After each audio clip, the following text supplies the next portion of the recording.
আরে তোর ভাই তো বোকার মতো দেখতে। আরে ওখানে কেউ মনে হয় অ্যাক্সিডেন্ট করলো, চল চল। আরে এখানে তো টাকার মোবাইল। আরে অনেক দামের ফোন আর অনেক টাকা, চল চল। আরে ওকে সাহায্য করি চ। চল চল। আরে দাঁড়াও দাঁড়াও, তোমরা পালাচ্ছ কেন? ওইদিকে তো অ্যাক্সিডেন্ট হয়েছে, চলো। আরে ভাই তুমি যাও, আমি অনেক লোকজনকে ডেকে নিয়ে আসি। মোবাইলটা অফ করি। আমার কেমন কেমন লাগছে, বেচারা অ্যাক্সিডেন্ট হলো আর আমরা টাকা পয়সা নিয়ে পালিয়ে আসলাম। আরে পাগলা, আজকে রাতে পার্টি হবে।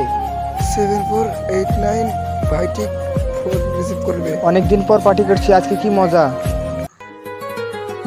আরে ফোনটা তো রিসিভ কর। আরে চল না। হ্যালো, তুমি মানিকের ভাই? তোমার ভাই অ্যাক্সিডেন্ট করেছে, তুমি তাড়াতাড়ি হসপিটালে এসো। কি আমার ভাই? এখন যদি তোর টাকার লোভ না থাকতো তাহলে হয়তো তোর ভাইকে বাঁচানো যেত।